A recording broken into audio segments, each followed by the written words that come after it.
much nicer by and large. You had to fight for your life on fanfiction.net. If you were like a 12-year-old trying your best, they would tell you to kill yourself. Like, it was very intense. It was awful, honestly. You can look at older fics probably from 2009, 2010, 2011 or whatever, if they weren't a part of the purge. And it'll be people being like, it'll be like, the great fanfiction.net purge where they got rid of all the NSFW content, except not all of it, because how could they? But it'll be people being like, hi, this is my first time writing. Please just give me constructive feedback and nice criticism. And people are not being nice about it. It is not constructive feedback. They are just absolutely ruthless. And so I'm glad that there's a little different now. It's pretty cutthroat. Actually, it brings me to something I meant to do at the start, and then I just dove right into. I want to talk about some fandom and fanfic specific etiquette on these fan work sites regarding constructive criticism and commenting and stuff like that, and also maybe some vocabulary words that we might need to know. Because I've definitely read my fair share of fanfic, but not everybody has. Some people are just here because I'm the silly supernatural podcast that won't shut up about Sam Winchester, and every time Sam Winchester drives, I have to point it out. Yeah, I feel like, actually, the constructive criticism one, I feel like I would see a lot of arguments back and forth, at least back in the day on that, where people would say, oh, you put this on the internet, it's allowed to be criticized and critiqued. And on a larger level, right, you can kind of see that. If someone has maybe a bad take on Twitter, maybe you should be able to talk about that or have a discussion around that. But it always seemed like with fan fiction, it was maybe a little less appropriate to have that, especially if it was criticism that was unwarranted. If someone didn't specifically ask for a critical take or a critical analysis of your work, then I feel like, especially now, that's just keep it to yourself. DM a friend on Discord if you don't like fic. Don't tell the author. Just don't tell the author, Yeah, is this something that's changed over time? I feel like it's changed. I don't know, Berklie, you were even saying, right, fighting for your life. I feel like I definitely had worse comments. I had a permanent work in progress, Dusty outfit, of course, 2012. But I got some very mean comments about that. I even remember responding to one being sorry, I just don't think I can update this. My writing style's changed a lot. I'd probably want to rework. And then they said something nasty to me or whatever in response, instead of just being disappointed about it and leaving me alone. And people wouldn't leave me alone about it. But yeah, then you would just get other things as well. But I feel like now you might still get some comments, but I think it's lessened. I think more people are just kind of oh, I shouldn't do that. Yeah, I was going to say, a lot of the issue on fanfiction.net is that when people were critiquing these fan works, it wasn't critiquing it as a fanfic. They were critiquing it as they would traditionally publish literature. And it's just not. Some of it has, same, merit and value. And if you swapped out character names, it can be a standalone story. But it's still, it hasn't gone through the same editing process. It hasn't gone through, the same, everything process for it to be traditionally published literature. And so people would go in with, takes that it should be that. And it really, you can't look at it through that lens as much as you would like to. But I do think, I don't know what it is that made people a little nicer in fandom spaces.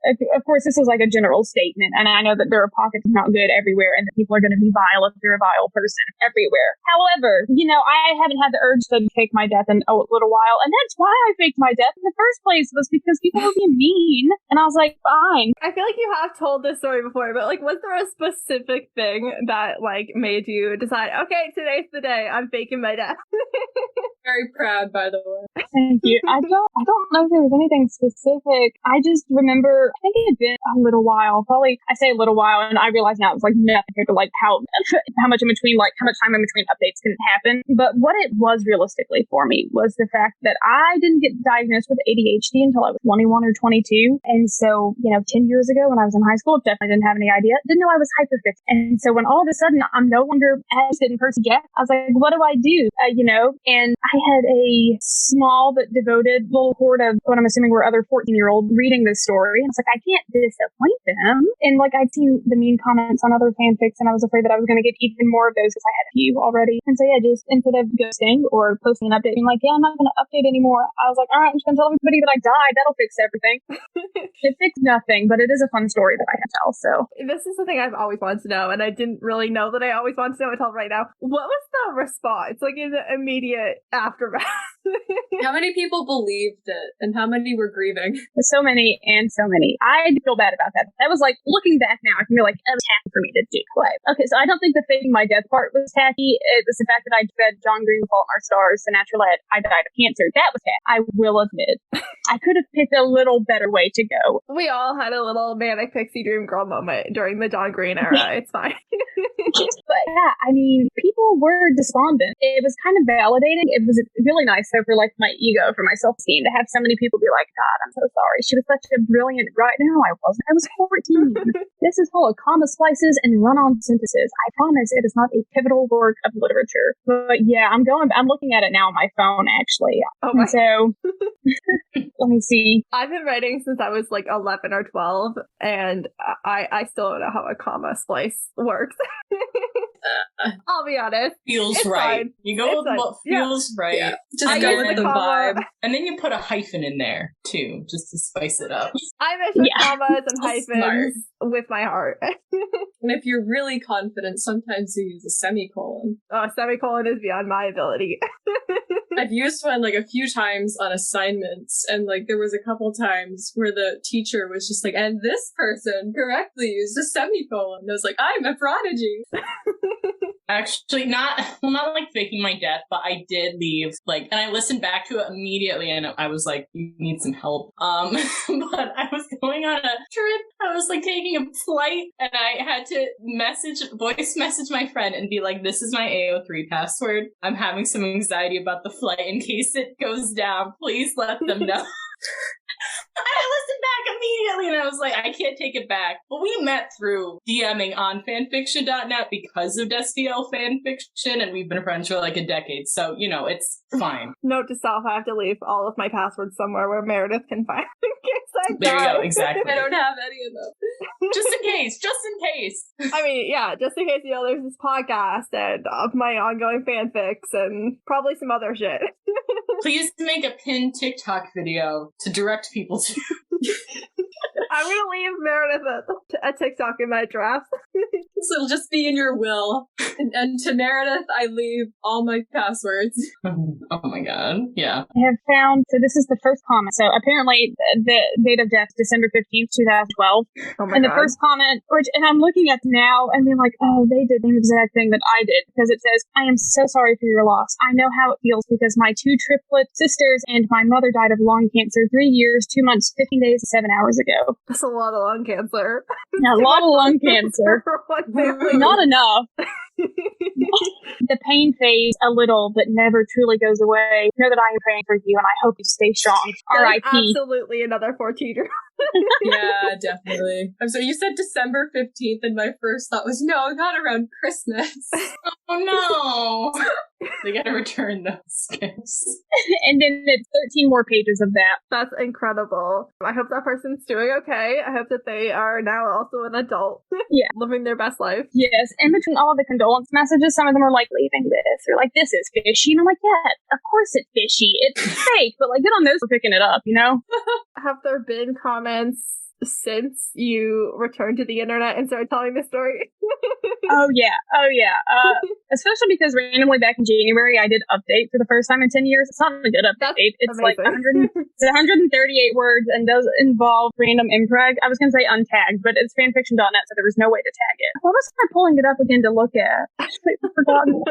No idea. I do want to talk about tagging, and because I find the AO3 tagging system incredibly easy to use, but some people genuinely do struggle. I feel like one of the first videos of yours that I saw, Berk, was you explaining how to use the tagging system. Yes. But it seems very simple to me. Like, you put in what you want, and you can also put in what you don't want. So if there's something you specifically don't want, like sometimes when I'm looking for a specific trope and I'm in the supernatural tag, but like I'm looking for like something more Sam-centered because I like Sam, I'll take a risk and I'll exclude SDL fics so that I'm not like overwhelmed by the 8 million Destiel fics. Which is a risk. That is a risk. It is a risk because you then do start to see some other fics from some ships that I don't appreciate, but I was gonna say, I remember now what I pulled this up to do, and it was to look at like the more recent comments on it. The last genuine comment I got on that fic was from March 16th, 2021, where they just said, "So sorry for your loss. The fanfic was," and then that's the comment. So they died too, right then. Yeah, from lung cancer. I'm going to hell. You know what? I'm like really bad. Like I'll tag stories, but I'm really bad at reading tags. So I've read. Yeah, me too. Yeah. Every like 3 months, I'll read something that ends in major character death, and I'm shocked every time. Does it change my habit? No, it does not. Live journal was messy. Live journal. Oh my god, it would be like early supernatural fandom. So you had a lot of people who were writing like really great Destiel fics, and then you click on the author, and you'd be like, I'll just read the next fic they wrote. Well, it wasn't Destiel. It was not, because there was a lot of crossover in like 2010 or whatever. So again, this habit has not changed, and I just have to live with the consequences of my actions. Yeah, I think we've all probably fallen into the trap of missing a tag or not reading the tags correctly. Is there a tag that you look for that you like just never want to read? Like a tag that if you see it, you're just, you're not opening that fic? Actually, I'm going to bring this up because KJ and I had this discussion, I think, last time we were on the podcast, and I was like, I hate Omegaverse. I hate it. Oh, perfect segue. You know what happened? I started thinking about it too much, and now in my head, I'm like, but I think I could write a good one. What? I think you should give it a try. It's like, I can fit it. I have an idea now. I'm like, fuck. It's going to be like 40,000 words at least. I know it. Ugh. Oh, no. Anyway, that's typically my answer. Mine's always major character death. I don't deal well with ink a whole bunch. Like, if I know it's like a happy ending kind of thing, I'll dive into it. However, if there's major character death, you can count me out. I don't care. I will, if I like sniff that things not going right in a fanfic, not going the way that I think that it should, read like characters dying, I DNF so fast. I have no qualms about that. Seldom ever am I like, I gotta stick this out. No, I don't. I got burned so badly on Hermione fic on major character death that I just like didn't read the major. Which one was it? I don't remember what the fic was, but Harry Potter fucking died. Not again. In chapter was it Manacled? I don't remember. I have no idea. It was a long time ago, but ever since then I've always like, okay, check for the major. Yeah, no, that's one for me. I like to read smut fics. I know it's not for everybody. Not everyone likes their fics to be spicy. That's okay. Water sports is a no for me, like an automatic no. I don't get it, but that's okay. I don't need to get it. I don't think I've accidentally read a water sports fic yet. There's still time read them to on accidentally. Is that like a subgenre of smut? Because the image in my head isn't really sexy at all. It's a tag for urination.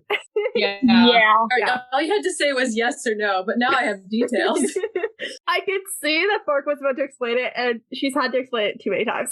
I did it earlier today, actually. Oh, God. Yeah. Okay, well, I have enough information to complete the conversation. I can't remember where it is, but I ended up, it's over on my bookshelf, but I even bought like this book called Perv, and it's just about all the different like sexual kinks and like fetishes people have and like why they develop them and that sort of thing. So that was like a very interesting read for sure.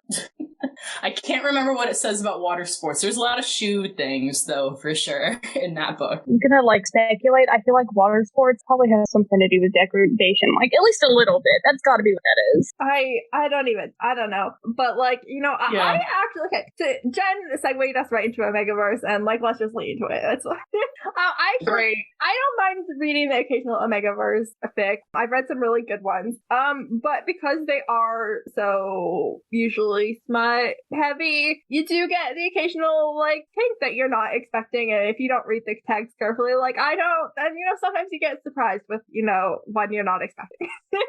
Yeah, this is gonna sound like just me being on my stupid bitch hours. Okay, I think it's important to note that Omegaverse, it's not like a favorite. I don't ever actively seek it out. This is gonna come as a shock to so many people, but I'm finally breaking my silence. It's like I just know a lot about it because I Google, Yeah. like that's really what it is. I'm surprised how many people choose to like chill in your comment section and not Google. Google is free. Yeah. But I think probably only like 3 or 4 Omegaverse stories that I've read. But one of them, breeding kink, I should have known, but I didn't. And that's on me. Like, they caught me slipping. That's fully on me. So I missed the breeding kink, and then I was like, okay, whatever. Which is pretty common in Omegaverse. Like, yeah, I I'd also say missed the impreg tag. Yeah. Well, the thing is, because sometimes you can have that show up, but it doesn't actually end in MPreg. Like, sometimes that's just like a thing that they throw in there. A package deal, yeah. Yeah. I'm learning so much. Against your will. Yeah, I never read any of this stuff because I'm very sex repulsed, but it's like weirdly fascinating to learn about. Mm. There's a found family element to a lot of Omegaverse fic, and I